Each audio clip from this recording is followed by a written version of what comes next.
Yes, okay fine. सो अब हम new chapter अपना स्टार्ट करने वाले हैं। न्यू चैप्टर का हमारा नाम क्या है? रेवेन्यू। तो बेसिकली कॉस्ट वाला चैप्टर ऑलरेडी हम पढ़ चुके हैं, जिसके अंदर हमने total cost, total fixed cost and total average cost पढ़ा था। और उसके अलावा हमने average cost, average fix cost and average variable cost पढ़ी थी। तो जब हमने कॉस्ट वाली चीज पढ़ी थी, देखो अब दो चीज होती है whenever you are doing any production activity, कोई भी आप प्रोडक्शन एक्टिविटी अगर कर रहे हैं तो उसमें आपके पास दो चीजें होंगी। पहली चीज क्या होगी कि आप रॉ मटेरियल्स को परचेज करेंगे, ठीक है? आप रॉ मटेरियल को परचेज करेंगे। जब भी आप परचेज करेंगे तो आपका कुछ ना कुछ कॉस्ट लगने वाला है उसमें। कॉस्ट यानी कि आपका एक्सपेंस होने वाला है। और दूसरी चीज आप क्या करते हैं, जब आप परचेज करते हैं फिर उसका पूरा प्रोसेस करते हैं, उसके बाद उसको सेल करते हैं।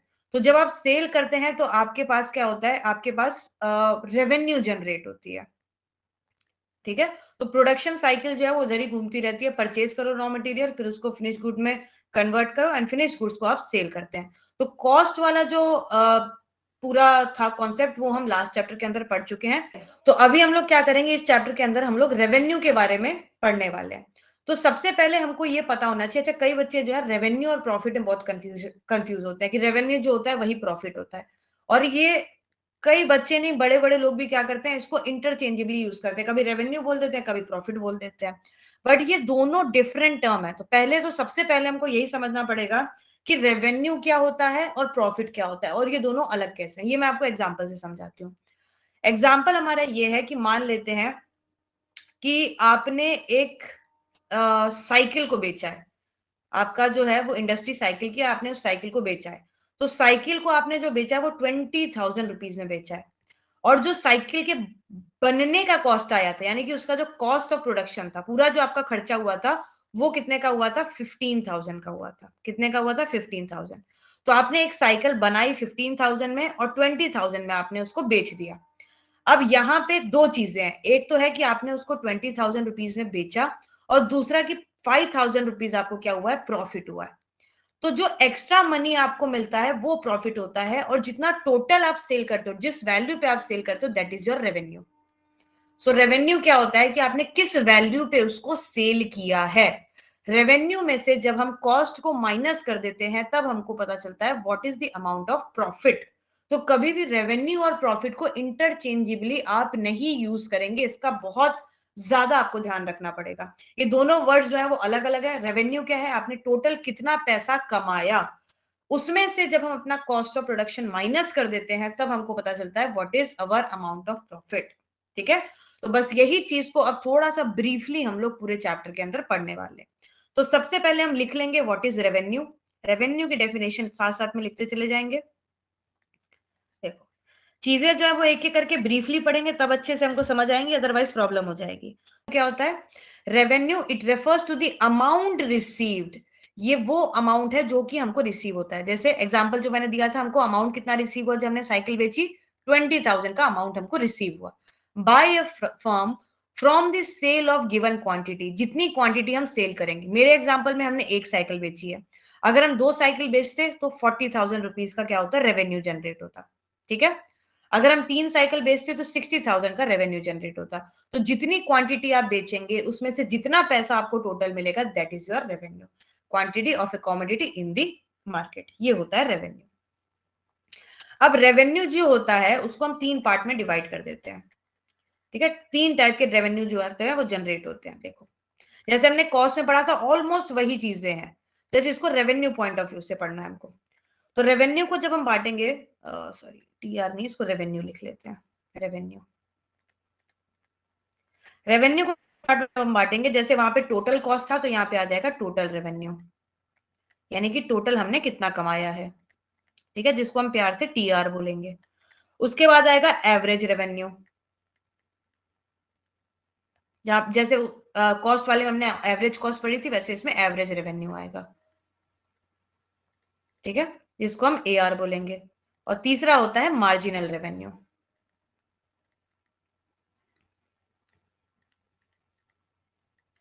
इसको हम एमआर बोलेंगे। तो इन तीनों चीजों को हमको बहुत ब्रीफ में पढ़ना है इस चैप्टर के अंदर। इन तीनों चीजों में क्या रिलेशन है, सेपरेटली क्या चीजें हैं और क्या इसका फॉर्मूला है, यही इस चैप्टर के अंदर पूरा पढ़ना है। और ये चैप्टर काफी हद तक आप रिलेट कर पाओगे कॉस्ट वाले चैप्टर से। तो काफी चीजें आपको सिमिलर भी नजर आएंगी, काफी चीजें डिफरेंट भी नजर आएंगी, बट हमेशा जो है लिंक बना के आप चलोगे तो शायद आपको जल्दी याद भी रहेगा और लॉन्ग टर्म के लिए याद रहेगा। तो अब एक एक करके हम लोग स्टार्ट करते हैं। सबसे पहले टोटल रेवेन्यू क्या होता है। अभी टोटल रेवेन्यू का मतलब क्या होता है कि total receipt from the sale of given quantity of commodity, यानी कि हमने कितनी जो है टोटल सेल करी है। फॉर एग्जाम्पल अगर मैंने एक साइकिल बेची है क्वांटिटी, और वो कितने रुपए की बेची है प्राइस, एक साइकिल मैंने 20,000 रुपीज की बेची है, तो टोटल रेवेन्यू कितना हो गया 20,000 हो गया। अगर दो साइकिल मैंने बेची है और एक साइकिल का प्राइस 20,000 है, तो दो साइकिल का कितना हो जाएगा 40,000 हो जाएगा। तो टोटल रेवेन्यू क्या होता है, टोटल रेवेन्यू यानी कि आपकी total receipt, total receipt from sale of given quantity. ठीक है, जितनी क्वांटिटी आपको करनी है, गिवन क्वांटिटी, जितनी क्वांटिटी आपको सेल करनी है, उनमें से जितनी आपकी टोटल रिसीट बनती है वो आपकी हो जाती है टोटल रेवेन्यू। अब यहाँ पे हमने क्या किया, क्वांटिटी और प्राइस को मल्टीप्लाई किया, तो टीआर का फॉर्मूला भी हमारा ऐसे ही बन जाता है, TR is equal to quantity multiply by price. हम क्वांटिटी को क्या बोलेंगे, क्यू बोलेंगे, और प्राइस को हम बोलेंगे पी। तो क्यू मल्टीप्लाई बाय पी, या फिर आपको अगर लिखना हो पी मल्टीप्लाई बाय क्यू, जो भी आपको लिखना हो आप लिख सकते हैं। ठीक है, ये होता है टोटल रेवेन्यू। इसके बाद आता है नेक्स्ट कॉन्सेप्ट हमारा एवरेज रेवेन्यू। एवरेज का मतलब ही क्या होता है, एवरेज का मतलब होता है पर यूनिट। एवरेज का मतलब क्या होता है, पर यूनिट होता है। फॉर एग्जाम्पल मैं यहाँ पे लिख देती हूँ क्वांटिटी 1 2 3 4 5, ठीक है। फिर मैं लिख देती हूँ प्राइस, प्राइस क्या है, सबका 20,000 दिया, प्राइस ऑफ वन साइकिल करती हूँ 20,000 20,000 20,000 20,000 एंड 20,000। अब इसमें सबसे पहले क्या करती हूँ, मैं टोटल रेवेन्यू निकाल लेती हूँ। टोटल रेवेन्यू हमको पता ही कैसे निकालते हैं, क्वांटिटी मल्टीप्लाई बाय प्राइस। तो this will come out to be 20,000, ये आ जाएगा 40,000, ये आ जाएगा 60,000, दिस इज 80,000 एंड 1 लाख। ठीक है, ये हमारा टोटल रेवेन्यू आ गया। अब नेक्स्ट चीज क्या है, एवरेज रेवेन्यू का मतलब होता है कि पर यूनिट कॉस्ट कितनी है। पर यूनिट कॉस्ट निकालने के लिए हमको क्या करना पड़ेगा, टोटल रेवेन्यू में से डिवाइड करना पड़ेगा हमको क्वांटिटी को। टोटल रेवेन्यू में से क्या करना पड़ेगा, क्वांटिटी को डिवाइड करना पड़ेगा, तभी हमको पता चलेगा what is the per unit cost, average cost. तो इसका क्या हो जाएगा, T R divided by quantity, यानी कि 20,000 डिवाइड बाय 1, 20,000, ये भी 20,000 आ जाएगा, this is also 20,000 and this is also 20,000 and last one is also 20,000। तो ये आपका क्या हो जाएगा, एवरेज रेवेन्यू हो जाएगा।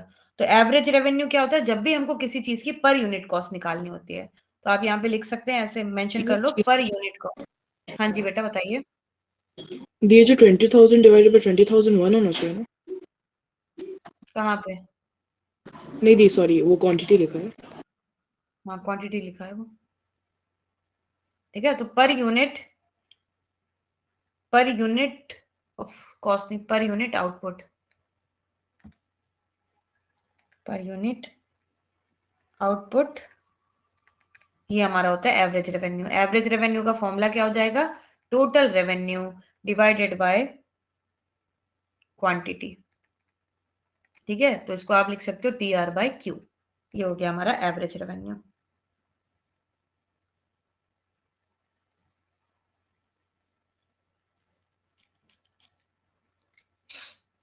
ठीक है, चलो नेक्स्ट आते हैं हम लोग मार्जिनल रेवेन्यू पे। मार्जिनल रेवेन्यू क्या होता है, मार्जिनल रेवेन्यू एग्जांपल से आपको बताती हूँ मार्जिनल रेवेन्यू क्या होता है। जैसे यही वाला एग्जांपल ले लेते हैं जिसमें टीआर हमारा क्या था, टीआर से मैं स्टार्ट करती हूँ। 20,000 टीआर था, 30 फिर 40,000 हुआ, 60,000, 80,000, यहीं तक लेते हैं। ये हो गया total revenue. Marginal revenue almost जो है वो मार्जिनल कॉस्ट जैसा ही है। मार्जिनल रेवेन्यू का मतलब क्या है, it is the additional revenue generated from sale of additional unit of output.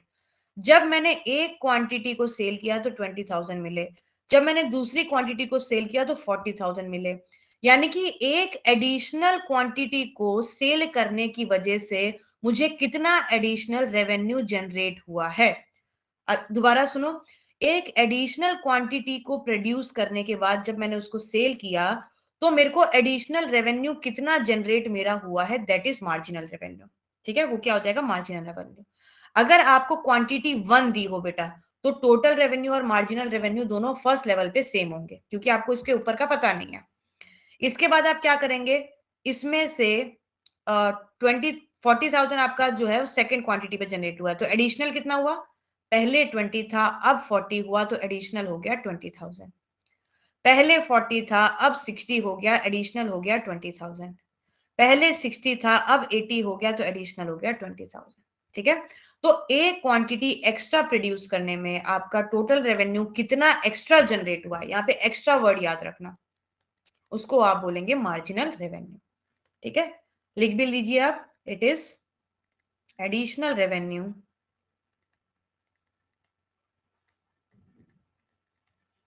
generated from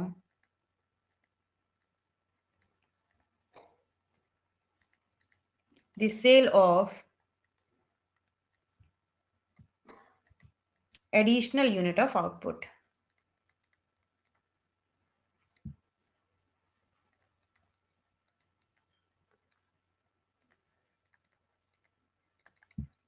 ठीक है, ये आपका मार्जिनल रेवेन्यू हो गया। और मार्जिनल रेवेन्यू का फॉर्मूला क्या हुआ, चेंज इन टीआर, टीआर में कितना चेंज हुआ है, ठीक है, divided by change in quantity. या फिर एक और फॉर्मूला आता है जिसमें हम एमआर को बोलते हैं टी आर, एक minute, T R N minus T R N minus 1। अब इसमें टी आर एन क्या होगा, देखो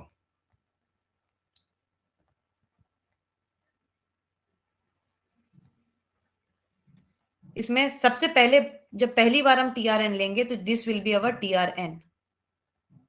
ठीक है, T R N N minus 1 यानी कि इससे पहले वाला नंबर है, क्योंकि हमको इससे पहले का नंबर पता नहीं है तो 20,000 ले लेंगे। अब नेक्स्ट वाले में टी आर एन ये हो जाएगा, तो टी आर एन माइनस 1 क्या होगा, एन माइनस 1 यानी कि इससे पहले वाला नंबर, तो 40,000 में से 20,000 माइनस किया, 20,000 आया। जब नेक्स्ट हम टी आर एन लेंगे तो टी आर एन क्या हो जाएगा, 60,000 हो जाएगा, ये हो जाएगा टी आर एन। अब इसमें से क्या करना है हमको, इसमें से n माइनस 1 यानी कि इससे पहले वाले नंबर को हमको माइनस करना है, तो 60 माइनस 40 अगेन 20 हो जाएगा। तो दो फॉर्मूले हैं इसके, दोनों फॉर्मूले याद रखने पड़ेंगे आपको। ठीक है, तो अब हमने क्या क्या चीजें डिस्कस कर ली, हमने डिस्कस कर लिया टोटल रेवेन्यू क्या होता है, यानी कि टोटली हमने कितना सेल किया है। फिर हमने डिस्कस किया एवरेज रेवेन्यू क्या होता है, एवरेज रेवेन्यू यानी कि टोटल रेवेन्यू की पर यूनिट आप निकालते हैं। ठीक है, पर यूनिट सेल जब आप निकालेंगे एवरेज रेवेन्यू। और मार्जिनल रेवेन्यू का मतलब क्या है, whenever you are selling one additional product, जब भी आप एक एडिशनल प्रोडक्ट सेल करते हैं तो उसकी वजह से आपको एडिशनल रेवेन्यू कितना जनरेट हुआ है, दैट इज मार्जिनल रेवेन्यू। अब नेक्स्ट जो हम पढ़ेंगे, इन तीनों के बीच का रिलेशन पढ़ेंगे, what is the relationship between T R, A R and M R. और ये तीनों का रिलेशन पढ़ने के लिए we will study the relation of T R, M R and A R with the help of schedule and diagram। ठीक है, exam में आपको कैसे भी क्वेश्चन आ सकता है, मे बी आपको सिर्फ पूछा जाए what is the relationship between T R M R, या पूछा जाए what is the relationship between T R and A R, explain with the help of schedule diagram, या तो तीनों का पूछा जा सकता है। तो सेफर साइड के लिए हम क्या करेंगे, हम तीनों का रिलेशनशिप जो है वो एक साथ समझ लेंगे। ठीक है, we will study the relationship between A R and M R, और then we will study the relationship between T R and M R. ठीक है, तो इस तरीके से हम रिलेशन इनका तीनों का पढ़ लेंगे तो हमको पता चल जाएगा। तो इसके लिए हमको बनानी पड़ेगी एक शेड्यूल।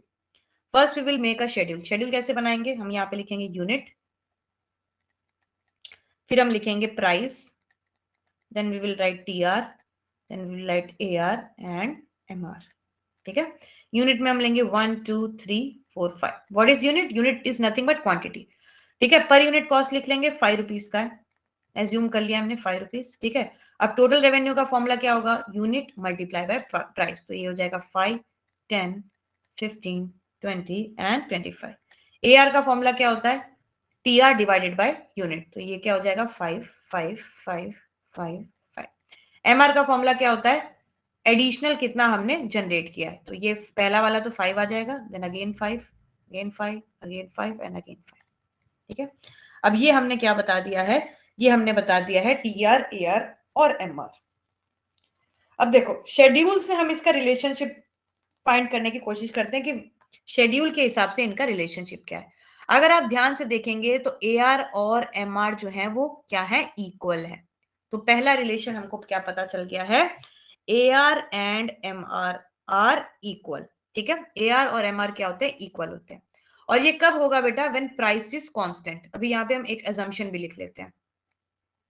अजम्पशन हम लिखेंगे व्हेन प्राइस इज कांस्टेंट, यानी कि प्राइस जो है वो चेंज ही नहीं हुआ है। तो जब प्राइस कांस्टेंट होगा तो पहला रिलेशनशिप मेरे को क्या पता चला कि AR और MR दोनों क्या है, इक्वल हो जाएंगे। ठीक है, अब मैं पता करती हूँ what is the relationship between TR और MR। तो TR और MR के बीच का रिलेशनशिप आपको यहाँ पे क्या दिख रहा है कि MR जो है वो तो कांस्टेंट है, MR इज कांस्टेंट, लेकिन TR क्या है, इंक्रीज कर रहा है। देखो 5 से 10 पे आया, 10 से 15, 15 से 20, 20 से 25। तो TR जो है वो इंक्रीज कर रहा है, TR is increasing at constant rate। constant rate यानी कि 5 से ही बढ़ रहा है। And MR is constant, MR जो है वो चेंज हो ही नहीं रहा। ठीक है, पहला रिलेशनशिप हमने क्या एस्टेब्लिश किया कि AR और MR दोनों इक्वल है, TR इंक्रीज कर रहा है वेयर एज MR जो है वो कांस्टेंट है। ठीक है, ये हमारा रिलेशनशिप हुआ। अब जब इसका हम डायग्राम बनाएंगे तो कैसा बनेगा डायग्राम। अजम्पशन बहुत ध्यान से समझना, क्योंकि अभी इसके बाद मैं आपको ये भी बताऊंगी कि अगर प्राइस जो है वो चेंज हो जाता है तब क्या रिलेशनशिप आता है। दो अलग अलग चीजें हैं, when price is constant and when price is changing. तो अब देखो इसका अगर हम डायग्राम बनाएंगे तो यहाँ पे हम लिख देते हैं क्वांटिटी 1 2 3 4 एंड 5। यहाँ पे हम 5 की टेबल लिखेंगे, 5 10 15 20 एंड 25। ठीक है, वाई एक्सिस पे हम शो करेंगे TR MR एंड AR, और एक्स एक्सिस पे हम शो करेंगे क्वांटिटी यानी कि यूनिट। देखो तो AR और MR तो मेरा 5 पे है, तो दिस इज कांस्टेंट, ये मेरा AR और यही मेरा MR है। सो AR एंड MR। ठीक है, नेक्स्ट TR कहां से स्टार्ट होता है, TR 5 से स्टार्ट हो रहा है। तो TR पहले जब क्वांटिटी 1 थी तो TR क्या था, 5 था, तो यहां से स्टार्ट होएगा ये। उसके बाद क्वांटिटी 2 हुई तो TR क्या हो गया, 5 10 हो गया, फिर 3 पे 15 हो गया, 4 पे 20 हो गया, 5 पे 25 हो गया। तो इस तरीके का एक हमारा कर्व है वो बन रहा है इस तरीके का। ठीक है, जिसमें ये आपका क्या हो गया, TR हो गया। This is your TR।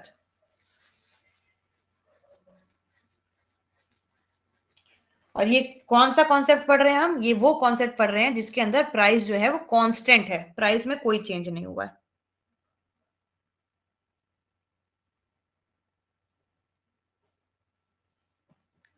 ठीक है, नेक्स्ट बेटा हम वो कॉन्सेप्ट पढ़ेंगे जिसमें हमारा प्राइस जो है वो चेंज हो रहा है। प्राइस को हम क्या करेंगे, डिक्रीज करेंगे।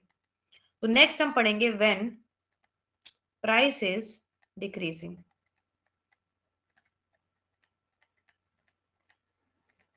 व्हेन प्राइस इज डिक्रीज, क्योंकि with the passage of time और यूनिट जैसे जैसे इंक्रीज होगी वैसे वैसे हम क्या कर देंगे, प्राइस कम कर देंगे। आपने देखा होगा होलसेल के मार्केट में जब आप ज्यादा चीजें खरीदते हो तो प्राइस क्या हो जाता है, कम कर देते हैं। होलसेल के मार्केट में क्या होता है, जब आप ज्यादा चीजें खरीदते हो तो प्राइस जो होता है वो कम हो जाता है। तो इसी कॉन्सेप्ट को हम रियलिटी में लेके चलेंगे और समझेंगे व्हेन प्राइस इज डिक्रीजिंग उस टाइम पे हमारा TR MR और AR का क्या रिलेशन होता है। तो यूनिट हम ले लेंगे 1 2 3 4 5। उसके बाद प्राइस जो है उसको क्या करेंगे, with the increase in quantity उसको डिक्रीज करेंगे, 5 4 3 2 एंड 1। ठीक है, तो हमारा TR क्या बन जाएगा, अब देखो 5 ये हो जाएगा, 4 2 8 3 3 9 4 2 8 5 5। ठीक है, अब इसी से हम AR निकाल लेते हैं। AR का फॉर्मूला क्या है, TR डिवाइडेड बाय यूनिट। तो ये हो जाएगा 5 डिवाइड बाय 1 5 4 3 2 एंड 1। अब MR निकालते हैं। MR का फॉर्मूला क्या है, ये आपको देखना है कि कितना चेंज हुआ है। तो MR आ जाएगा 5 3 1 -1 एंड -3। ठीक है, अब मैं पहले इसका डायग्राम भी बना देती हूँ, फिर साथ में मैं एक्सप्लेन कर दूंगी व्हाट इज द रिलेशनशिप। यहाँ पे हम ले लेते हैं 1 2 3 4 एंड 5। यहाँ पे 5, यहाँ पे हम 2 की टेबल ले लेते हैं। थोड़ा सा नीचे से कर देती हूँ मैं ताकि बनाने में थोड़ा इजी हो जाए। सो 2 4, 6, 8 एंड 10 एंड 12। ठीक है, सबसे पहले टीआर को करेंगे हम लोग, टीआर को ड्रॉ करते हैं। So when quantity was 1, TR was 5, so 5 will come around here, 4 और 6 के बीच में। 2 क्वांटिटी पे टीआर हुआ 8, सो 2 पे 8 हुआ, दिस वन। 3 पे हुआ 9, 9, 10 और 8 के बीच में 9 कहीं पे यहाँ पे आएगा। उसके बाद अगेन 8 पे आ गया 4 एंड फिर आ गया 5 पे, 5 ऐसे करके। ठीक है, तो ये जो हमारा फिगर बन रहा है, ये जो हमारा ग्राफ बनेगा, ये कुछ इस तरीके से बनेगा, इस तरीके से बन रहा है। अब आप देखोगे कि एक लेवल यहाँ पे है, ये मैक्सिमम है, दिस इज योर मैक्सिमम। ठीक है, टोटल रेवेन्यू यहाँ पे मैक्सिमम हो रहा है, और मैक्सिमम यहाँ पे हो रहा है, ये देखो 9 पे। मैंने मैक्सिमम क्यों बताया है अभी आपको पता चल जाएगा। अब हम क्या करते हैं, एमआर को फ्रेम करते हैं। तो एमआर को जब हम फ्रेम करेंगे तो यहीं से स्टार्ट होगा 5 से, दूसरा कोई कलर लेते हैं ताकि व्हाइट। 5 से होगा, 5 यहाँ पे आया, देन एमआर 4 हुआ, 4 यानी कि यहाँ पे। 3 पे ये 3 हो गया, तो 2 और 3 के बीच में यहाँ पे आएगा। उसके बाद 1 हुआ, 1 विल कम इधर कहीं आएगा, 1 4 पे, नहीं 3 पे बनाना चाहिए ना, 1 मिनट। 5 3 1, 5 हो गया, गलत हो गया, 5, उसके बाद 3 होगा। 3 कहाँ पे आएगा, 2 और 3 के बीच में यहाँ पे। 1 इधर आ जाएगा, उसके बाद -1 इसके नीचे चला जाएगा, और -3 और नीचे चला जाएगा। देखो यहाँ नीचे मैं बना देती हूँ तो आपको इजी हो जाएगा। यहाँ पे 2 4, थोड़ा सा इधर नीचे बनाते हैं। ठीक है, 1 से कर लेते, 1 2 3, तो -1 -2 -3। तो जब हम इसको ज्वाइन करते हैं सब लाइन को, तो ये हमारी लाइन कुछ है इस तरीके से बनेगी, इस तरीके से बनेगी। अब आप अगर ध्यान दोगे तो जहां पे ये मैक्सिमम है, देखो वहां पे क्या हो रहा है, ये 0 पे आ जाएगा, ये देखो। ठीक है, ये कहां पे आ जाएगा, 0 पे आ जाएगा, ऑलमोस्ट 0 पे आ जाएगा। ठीक है, तो जब आपका टीआर मैक्सिमम होगा तब आपका एमआर जो है वो क्या हो जाएगा, 0 पे आ जाएगा। when your TR will reach at maximum, your MR will be 0 या फिर नियर बाय 0 होगा। यहाँ पे क्या है, नियर बाय 0, 1 पे है, तो नियर बाय 0 होगा या तो 0 होगा। तो टीआर और एमआर का रिलेशनशिप तो यहीं से पता चल गया। ठीक है, अब टीआर क्या कर रहा है बेटा, पहले इंक्रीज हो रहा है, फिर मैक्सिमम पे गया, उसके बाद डिक्रीज हो गया है। एमआर क्या है, कॉन्स्टेंटली एमआर डिक्रीज ही करता चला जा रहा है। अब एआर को बना लेते हैं, तो एआर को बनाते हैं हम, देखो दूसरे कलर से एआर बना लेते हैं। एआर को हम व्हाइट कलर से बना लेंगे। तो when unit is 1, AR is 5, 5 मतलब अगेन यहीं से आएगा, सारी चीजें यहीं से स्टार्ट हो रही हैं। देन 5 के बाद आ जाता है 4, 4 विल बी समवेयर हियर। ठीक है, उसके बाद 4 के बाद आ जाता है 3, 3 कहाँ पे होगा, 3 कहीं पे यहाँ पे होगा। उसके बाद आ जाता है 2, 2 विल बी हियर, पर उसके बाद आ जाता है 1, 5 में 1, 1 थोड़ा सा नीचे। तो अभी ये देखो, ये आपका जो बना वो कुछ इस तरीके से बनेगा, ऐसे। ठीक है, ये आपका एआर बन गया। ठीक है, तो एमआर और एआर के बीच का आपको रिलेशनशिप देखो कैसे पता चल रहा है। AR is always greater than MR. देखो एआर क्या है, एमआर से हमेशा ऊपर है। यहाँ पे आप लाइन देखेंगे, ये जो आपकी व्हाइट लाइन है, हमारी जो व्हाइट लाइन बनी है, एमआर से हमेशा ऊपर रहेगी। तो what is the relationship between MR and AR, कि एआर जो है वो हमेशा ज्यादा रहेगा एमआर से, AR will be greater than MR. ठीक है, ऐसे ही रहेगा। तो ये तीनों का हमारा रिलेशनशिप एस्टेब्लिश हो गया, टीआर, एमआर एंड एआर। कब, व्हेन प्राइस इज डिक्रीजिंग। जब प्राइस इंक्रीज होता है तब कैसा होता है, तब मैंने आपको ये बना के दिखाया था। जब प्राइस आपका कांस्टेंट है, when your price is constant, तब आपका डायग्राम इस तरीके से बनेगा। व्हेन प्राइस इज डिक्रीजिंग, क्योंकि होलसेल मार्केट में होता है, जैसे जैसे क्वांटिटी आप ज्यादा लेंगे, जितना बल्क में लेंगे, उतना कम प्राइस आपको देना पड़ेगा। तो ये दोनों फिगर, ये दोनों शेड्यूल और इनका रिलेशन आपके लिए बहुत ही इंपॉर्टेंट है। ठीक है, अब मेरे को बताओ कौन सा वाला ओपन करूं मैं, कौन सा लिखना है आपको।